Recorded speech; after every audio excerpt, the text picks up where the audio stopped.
दिसत आहे. त्याला जोडून तीन अशातच गोष्टी आहेत. एक, जय पवार यांना राष्ट्रीय कार्यकारिणीत स्थान देण्यात आलेलं आहे. सुनेत्रा पवार सध्या दिल्ली दौऱ्यावर आहेत आणि तटकरेंना काल भेट झाली नव्हती त्यांच्या ऑफिसच्या बाहेर. मी वारंवार आपल्याला हे सांगतो की त्यांचा एक स्वतंत्र पक्ष आहे. सुनेत्राताई पवार त्या पक्षाचा राष्ट्रीय अध्यक्ष आहेत. अजितदादा पवार यांच्यानंतर प्रफुल्ल पटेल, सुनील तटकरे हे अजितदादांचे सहकारी होते. नव्या रचनेमध्ये सुनेत्राताई पवारांचे ते सहकारी असतीलच असं नाही आणि त्यांच्या पक्षाच्या अंतर्गत बाबींवरती दुसऱ्या पक्षानं का बोलावं हा माझा कायम प्रश्न आहे. त्यांनी काय पत्र लिहिलं हा त्यांचा प्रश्न. त्यांनी पत्रामध्ये कोणाला पदं दिली किंवा कोणती पदं रद्द केली हा त्यांचा प्रश्न आहे. पण मी एक तुम्हाला खात्रीनं सांगेन की भविष्यामध्ये हा पक्ष 25 ते 30 आमदारांसह भाजपामध्ये विलीन होईल. त्याचं नेतृत्व कोणाकडे असेल ते मी आत्ता सांगत नाही तुम्हाला. आणि त्याचबरोबर शिंदे गटाचेही तितकेच आमदार हे भाजपात विलीन होते. दोन्ही पक्षांचे तेवढे 25-30 आमदार हे भाजपात विलीन होण्याच्या मानसिकतेमध्ये आहेत. फक्त त्यांना काही काळ वेट अँड वॉच थांबण्यास सांगितलं. सुनेत्राताई पवारांचा पक्ष आणि एकनाथ शिंदेंचा पक्ष भविष्यामध्ये यांना विलीन व्हावंच लागेल. आता काल पुन्हा एकदा आजचा आपण अग्रलेख वाचला असेल. काल पुन्हा एकदा सुप्रीम कोर्टानं 1 तारखेला सुनावणी घेणार होते शिवसेना पक्ष आणि चिन्हाबाबतीत. ती पुन्हा 23 एप्रिलपर्यंत ढकलली. या सुप्रीम कोर्टावरती विश्वास कोण ठेवणार? 50 वेळा सुनावण्या पुढे ढकलतात घटनात्मक पेच असलेल्या खटल्यांच्या संदर्भात. 50 वेळा सुनावण्या पुढे ढकलण्याचं काम सुप्रीम कोर्ट आणि खास करून मुख्य न्यायाधीश करतात. न्यायालयावरती विश्वास कोण ठेवणार? ही न्यायालय म्हणजे अमित शहा आणि नरेंद्र मोदी यांचे गुलाम झालेले आहेत. तुम्हाला सलग 1 दिवस सुनावणी घेऊन निर्णय देता येत नाही घटनात्मक पेच प्रसंगातल्या निर्णयावर. आता 23 तारखेला परत पुढली तारीख देणार. जस्टिस सूर्यकांत असतील किंवा त्या आधीचे सर्व सरन्यायाधीश असतील त्यांची मानसिकता आणि त्यांनी दबावाखाली घेतलेले निर्णय या बाबतीत आता एक फेरविचार, पुनर्विचार आणि पुनरावलोकन होण्याची गरज आहे. नाही पण राऊतसाहेब, अग्रलेखात तुम्ही म्हटलं आहे आणि न्यायाधीश ओक यांचंही विधान आहे की न्यायव्यवस्था ही राजकारण्यांच्या किंवा केंद्रीय सत्तेच्या दबावाखाली आहे. नक्कीच आहे. तसं नसतं तर गौतम अडाणीच्या संदर्भात इतके खटले सुप्रीम कोर्टापर्यंत पोहोचले आणि एकाही खटल्यामध्ये गौतम अडाणी हारले नाहीत. एकाही खटल्यामध्ये. शिवसेनेचाच खटला जर तुम्ही घेतलात, खरी शिवसेना किंवा खरी राष्ट्रवादी काँग्रेस गेल्या 4 वर्षापासून तारखांवर तारखा पडल्या. सुनावणी पूर्ण झाली. अंतिम सुनावणीसाठी वेळ मागितला जातो. अंतिम सुनावणीसाठी. पण अशा संविधानिक पेच असलेल्या प्रसंगात सुद्धा, खटल्यात सुद्धा सर्वोच्च न्यायालय हे खटले गांभीर्याने घेत नाही. का? कोणाचा दबाव तुमच्यावर आहे? आपण देशाचे सर्वोच्च सरन्यायाधीश आहात ना. तुमच्यावर दबाव असेल तर तुम्ही सांगा माझ्यावर दबाव आहे की शिवसेनेचा खटला, शिवसेनेचं चिन्ह आणि पक्ष याबाबतचा खटला चालवू नये असा आमच्यावर दबाव आहे हे त्यांनी हिमतीनं सांगायला पाहिजे.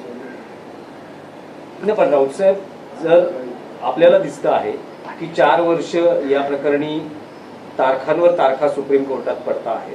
शिवसेना असं म्हणते आहे की आम्हाला न्याय मिळत नाहीये.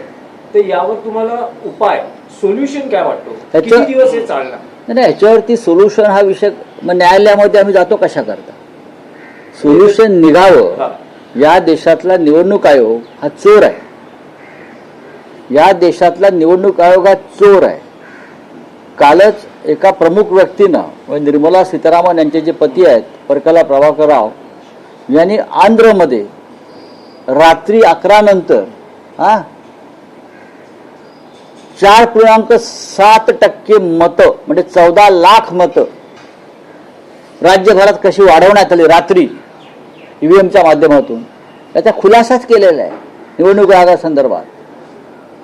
आता हा विषय जर आम्ही निवडणूक आयोगाच्या दारात घेऊन गेलो तर निवडणूक आयोग सांगेल की निवडणूक आयोग हा न्यायालय सांगेल की निवडणूक आयोग ही एक स्वायत्त संस्था आहे आणि निवडणूक आयोगावरती संशय घेता येणार नाही. अहो सुप्रीम कोर्टावरच संशय आहे. सुप्रीम कोर्ट, निवडणूक आयोग, राष्ट्रपती, राज्यपाल या सगळ्या संविधानिक संस्थांवरच जनतेचा संशय आहे. लक्षात घ्या. आंध्रमधलं मतदान ज्या पद्धतीनं केलंय असं परकला प्रभाकर राव सांगतायत त्याच पद्धतीनं मतदान पश्चिम बंगालमध्ये केलं जाणार आहे. कळलं? त्याच पद्धतीनं महाराष्ट्रामध्ये सुद्धा झालं. आता कोण एकनाथ शिंदे त्यांनी इतक्या जागा मिळाव्यात? कोण? त्या आंध्रमधल्या एका पक्षाला सिने अभिनेत्याच्या 21 पैकी 21 जागा जिंकतो. 21 जागा जीता है 21. एक फिल्म एक्टर का पार्टी है कोई, 100% रिजल्ट. दूसरी बात है महाराष्ट्र में यही हुआ ना. बीजेपी ने जितनी सीटें लड़ी थी 99% उनको रिजल्ट मिला है. 99. कौन है ये लोग? क्या किया?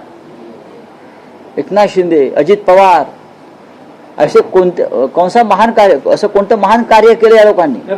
स्पेसिफिक प्रश्न आहे या न्यायालयासंदर्भातला स्पेसिफिक प्रश्न आहे की मग समजा जर तुम्हाला फक्त तारखा मिळत आहेत त्या व्यतिरिक्त काही होत नाहीये तर वाट पाहणे इतकाच पर्याय नाही. वाट पाहणे इतकाच पर्याय नाही. तरीही या देशात दुर्दैवानं आम्हाला न्यायालयाच्या दारात जावं लागतं. स्वतः उद्धव ठाकरे या बाबतीत न्यायालयाच्या बाबतीमध्ये निराश आहेत. प्रत्येक वेळा सरन्यायाधीश बदलले की त्यांच्याविषयी काहीतरी छापून येत आहे, किती न्यायप्रिय आहेत, किती सत्यवादी आहेत, किती रामशास्त्री आहेत. मग चंद्रचूड असतील, मग भूषण गवई असतील, मग अमुक असतील. पण इथे कोणीही रामशास्त्री नाही. सगळे दामशास्त्री आणि कामशास्त्री आहेत. एवढंच सांगतो. विलीनीकरणाचा विषय काढला त्यावर एक विषय मुद्दा असा होता की तुम्ही असं म्हणतात की एनसीपी अजित पवार, एनसीपी आणखी काही समर्थक आमदार, शिंदे आमदार असे भाजपत जातील पुढच्या काळात. तर अलीकडे एक असा प्रसंग बघायला मिळाला किंवा घटना आहे की सुनील तटकरे यांच्या एका कार्यक्रमात व्यासपीठावर एनसीपीच्या मोठ्या नेत्यांचे फोटो नव्हते. तर ही तयारी सुरू झाली असं म्हणायचं बघा. ह्याच्यावरती मी मत काही व्यक्तिगत मी कोणावरती बोलणार नाही. पण कोणत्याही परिस्थितीमध्ये भविष्यात शिंदे गटाचे 25 ते 30 आमदार आणि अजित पवार गटाचे साधारण तेवढेच आमदार हे विशिष्ट वेगळा गट करून भारतीय जनता पक्षामध्ये विलीन होण्यासंदर्भातली कार्यवाही पूर्ण झालेली आहे. पूर्ण 100% भाजपा. म्हणजे निवडणुकीच्या 1 वर्ष आधी हे सगळे आपल्याला भाजपमध्ये बघायला नक्कीच. हो. हे मी याआधी म्हणालो की यांना म्हणून तर न्यायालयाचे निकाल सातत्यानं पुढे ढकलले जात आहेत आमच्या बाबतीत. कारण त्यांना न्यायालयाला, सर्वोच्च न्यायालयाला माहिती आहे की घटनेनुसार, संविधानानुसार, 10th शेड्यूलनुसार, पक्षांतर विरोधी कायद्यानुसार पक्ष आणि चिन्ह हे शिंदे गटाला आणि अजित पवार गटाला मिळूच शकत नाही. एकतर ते स्थगित होईल किंवा मूळ शिवसेनेलाच मिळेल. म्हणून तर ते चाल ढकल करतायत. जर निकाल फुट्टी गटाच्या बाजूने लागला असता तर 1 मिनिटात निकाल दिला असता. हो, पण संविधानाचं इतकं उल्लंघन सुद्धा त्यांना करता येत नाहीये. म्हणून ते आजचं मरण उद्यावर ढकलतायत आणि तो निकाल येण्याआधी व त्या दरम्यान त्यांना भारतीय जनता पक्षामध्ये आपला पक्ष किंवा एक गट मोठा मर्ज करावा लागेल, विलीन करावा लागेल. रावसाहेब, आपण एक एक्सपोज केले ज्याच्यामध्ये आपण लिहिले की शरद पवारांची आपली भेट झाली आणि ते राज्यभर फिरणार आहे. तर काय अजेंडा घेऊन फिरणार आहे? असं आहे की याच्यामध्ये यात काय एक्सपोज केलं? शरद पवार आजारी आहेत. एक्सपोज. शरद पवार हे प्रकृती बरी नाही. त्यांना भेटलो, त्यांच्या प्रकृतीची विचारपूस केली. त्यांच्याशी बोलताना मला ते असं म्हणाले की मी आता काय करणार आहात पुढे. ते म्हटले नाही, मी आता परत महाराष्ट्रात माझा दौरा आखण्याचं काम चालू आहे. एवढंच ही चर्चा आहे. आणि शेवटी ज्येष्ठ नेते आहेत, जुने जाणते नेते आहेत, राज्यसभेवर पुन्हा निवडून आलेले आहेत आणि त्यांच्या पक्षाच्या बांधणीसाठी ते काम करतायत. त्याच्यामध्ये नवीन काय आहे? शरद पवार नेहमीच अशा पद्धतीनं काम करतायत. नाही, पण राऊतसाहेब, त्या भेटीकडे असंही बघितलं जातं आहे की जेव्हा शरद पवार यांना राज्यसभेवर पाठवायचं होतं बिनविरोध, तेव्हाही तुम्ही त्यांच्या अशा भेटी घेतल्या होत्या आणि तुम्ही सर्वप्रथम शरद पवारांच्या मनात काय आहे हे सांगितलं होतं, त्यांना राज्यसभेवर जाण्याची इच्छा. आता विधान परिषदेच्या निवडणुका तोंडावर आहेत. सगळ्याच राजकीय पक्षांनी आपली मोर्चे बांधणी सुरू केली आहे. भाजपमध्ये इच्छुकांची गर्दी आहे. असं पाहता महाविकास आघाडीची एक जागा निश्चित आहे आणि त्यासाठी शरद पवार यांचीही सहमती मिळणं आवश्यक आहे. उद्धव ठाकरे यांना बिनविरोध पाठवणं, यासाठी आता तुमचे प्रयत्न सुरू झाल्याचं म्हटलं. नाही, स्वतः मान्याने उद्धव ठाकरे त्या संदर्भात बोलतील. ते बोलतील आणि त्यांनीच बोलायला पाहिजे. कारण आमची इच्छा आहे की त्यांनी जावं, विधिमंडळात त्यांनी जावं अशी आमच्या सगळ्यांची इच्छा आहे. आणि निवडणूक बिनविरोध व्हावी ही सुद्धा आमची इच्छा आहे. पण त्याच्यावरती अजून वेळ आहे. पण महाविकास आघाडीमध्ये सुद्धा एनसीपी आणि कांग्रेस यांचंही तुम्हाला हा सहकार्य. बोले. ऑल पार्टी मीटिंग बुलाई गई थी, उससे प्रधानमंत्री मौजूद नहीं थे. अपोजिशन ठीक ने है। सवाल उठाया कि प्रधानमंत्री कहाँ है, किरण रिजिजू से पूछा गया. हाँ, किरण रिजिजू से पूछा खड़गे साहब ने कि हम क्या आपका प्रवचन सुनने को आया है क्या. खड़गे साहब ने कहा है कि हम प्रधानमंत्री नहीं है, ऑल पार्टी मीटिंग. इतना गंभीर विषय देश में चल रहा है, विश्व में चल रहा है, और प्रधानमंत्री प्रचार में दंग है. केरल, असम, पुदुचेरी, हाँ, तमिलनाडु, पश्चिम बंगाल, ऑल पार्टी मीटिंग बुलाते हो. पंडित नेहरू से कुछ सीखना चाहिए लोगों ने. पंडित नेहरू को गाली देना आसान है, लेकिन पंडित नेहरू, इंदिरा गांधी, राजीव गांधी, उनसे कुछ सीखना चाहिए. Pandit Nehru all party meeting में हमेशा खुद आकर बैठते थे और मार्गदर्शन करते थे और अपोजिशन की बात सुन लेते थे. मोदी जी को कहिए आपके माध्यम से, मोदी जी, नेहरू जी का इतिहास पढ़िए, संसदीय कार्य प्रणाली का इतिहास पढ़िए. वहाँ नेहरू जी का स्थान क्या था और नेहरू जी संसदीय कार्य प्रणाली को किस तरह से आदर करते थे, ये भी देख लीजिए. बार बार ये हो रहा है, ऑल पार्टी मीटिंग बुलाता है, कोई मंत्री उसको चेयर करता है, बैठते हैं और प्रवचन देता है. तो प्रधानमंत्री क्यों है? तो देश को प्रधानमंत्री की जरूरत नहीं है.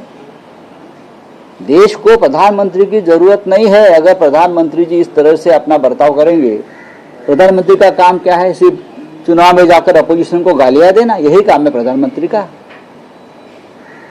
देश चलाना, देश की समस्या का ऊपर बात करना, वो हल करना, तो आपका काम नहीं है प्रधानमंत्री जी का.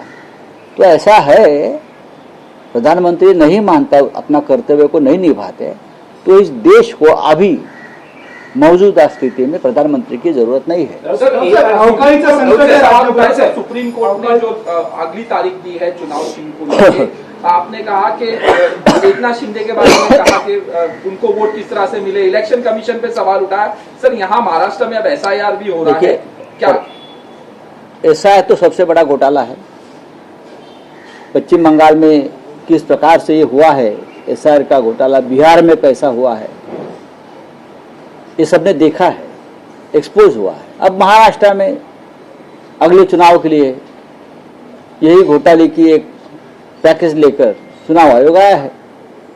प्रकला प्रभाकर राव जाने माने इकोनॉमिस्ट है, उसने एक बात देश के सामने लाई है. आंध्र के चुनाव में, विधानसभा चुनाव में किस तरह से रात को 11 बजे के बाद 14 लाख वोट बढ़ाए गए. बताया ना 4.7% वोट किस तरह से कुछ सेकंडों में बढ़ाए गए, और फिर ये तेलुगु देशम, बीजेपी वगैरह जीत गए उसमें.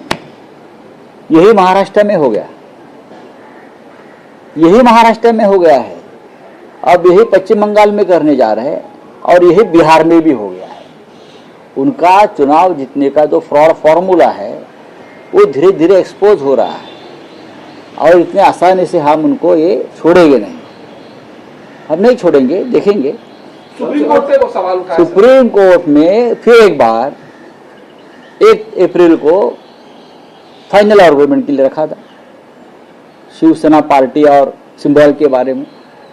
वापस 23 अप्रैल तक अगली तारीख 50 बार 100 बार आप आर्गुमेंट आगे ढकलते हो, तारीख पे तारीख कितने बार करोगे? और क्यों? 6 या 7 चीफ जस्टिस बदल गए सुप्रीम कोर्ट के, लेकिन आपको हमारी बात सुनने के लिए आपके पास समय नहीं है। जो एक घटनात्मक संवैधानिक पेच महाराष्ट्र में हुआ है, संवैधानिक मामला है, आपके पास ये सुनने के लिए समय नहीं है। क्या आपके पास काम पड़ा है? उसका मतलब है सभी सरन्यायाधीश, सभी चीफ जस्टिस ऑफ इंडिया सरकार के दबाव में निर्णय ले रहे हैं। सरकार के दबाव में अगर उनको निर्णय लेने की नौबत आई तो सबको मालूम है संविधान के शेड्यूल 10 के अनुसार शिंदे और अजीत पवार गुट डिस्क्वालीफाई हो जाएगा। उनको हमारा चिन्ह और पार्टी नहीं मिल सकती, ये उनको मालूम है, इसलिए वो निर्णय देने में विलंब लगा रहे हैं। चलो थैंक यू। तबियत सही नहीं, आप शरद पवार से मिलने गए, तबियत सही नहीं है, लेकिन उसको लेके राजनीति सवाल उठाए जा रहे हैं। राज्यसभा का मामला हो या जो एमएलसी के लिए उद्धव ठाकरे। पवार साहब को मैं हमेशा मिलता हूँ, मेरे मार्गदर्शक है, सबके मार्गदर्शक, हमेशा मिलता हूँ। कल भी गया हूँ, बीमार थे, अब धीरे धीरे बाहर निकलना शुरू हो गया है। तो मुझे बोल रहे थे कि मैं वापस महाराष्ट्र के टूर पर, पॉलिटिकल दौरे पर जाऊंगा, अच्छी बात है। बोले हमने कहा तबियत संभालिए। आप भी दौरे पे जा रहे हैं यहाँ से? आज मैं जळगाव जा रहा हूँ। महाराष्ट्रात एक मोठा गंभीर मुद्दा होता महाराणी तारा राणीच्या एकूण त्या सगळ्या वादाविषयी काल बोललो मी। पण राज्य सरकारकडून कालपर्यंत कुठलेही निवेदन किंवा एका निषेधाचं साधं पत्र काढणं। बघा, राज्य सरकार जे आहे, देवेंद्र फडणवीस यांच्यावरती जे आरोप केले जातात आणि ते त्याच्यावरती म्हणतात की मीच महाराष्ट्राच्या संस्कृतीचा रखवालदार, तसं नाहीये। महाराणी तारा राणी यांच्या संदर्भात मंचावरून एक वक्तव्य केलं जातं आणि सरकार त्या संदर्भात मुख गळून गप्प आहे। नुसत्या जयंत्या मयंत्या पुण्यतिथ्या कसल्या साजरा करताय? शिवाजी महाराज असतील, संभाजी महाराज असतील, तारा राणी असतील, हा गडावरती हार घालायला जातात। अहो, तुमच्या आमच्या तारा राणींची पूर्ण बदनामी एक विशिष्ट समाज धर्माचे लोक करतायत आणि तुम्ही गप्पात, कारण त्यांची मतं तुम्हाला पडतात। त्यासाठी तुम्ही आमच्या दैवतांचा सुद्धा सौदा करताय। मिस्टर देवेंद्र फडणवीस, मी आपल्याविषयी बोलतो, तुम्ही बोला ना, तुम्ही बोलत का नाही? इतर सगळ्या विषयांवरती आपण बोलताना खरात बाबापासून ते सगळे त्याचे बोलताय तुम्ही। मग तारा राणी संदर्भात केलेल्या वक्तव्य हे इतिहासाची मोडतोड आहे महाराष्ट्राच्या, त्याच्यावरती तुम्हाला बोलायला काय हरकत आहे? तारा राणी महाराणी कालही सांगितलं, या सरसेनापती हंबीरराव मोहित्यांच्या कन्या, छत्रपती शिवाजी महाराजांचे पुत्र, छत्रपती राजाराम राजांच्या पत्नी, त्या जैन महाराणी केव्हापासून झाल्या? हे धर्मांतर का होत आहे? ही धर्मांतर चालू आहे। तुम्ही धर्मांतर विरोधी कायदा आणलाय ना, धर्म स्वातंत्र्याचा। मग आमच्या तारा राणीचं धर्मांतर का करताय? आणि ते पण तुमच्या डोळ्यासमोर। देवेंद्र फडणवीस, लोकांना मूर्ख बनवू नका। इतिहासाची मोडतोड तुमच्या समोर असताना महाराष्ट्राच्या आपण राज्याचे मुख्यमंत्री म्हणून तिकडे बसलेला आहात, काहीतरी बोला। का खरात बाबाने औषध दिल्यावर बोलणार घसा गेलाय? माझा घसा गेलाय, जसा महापौरांचा गेला, मग एका कुठला तरी महाराजांनी प्रार्थना केली वगैरे, तसं करायचं का आम्ही?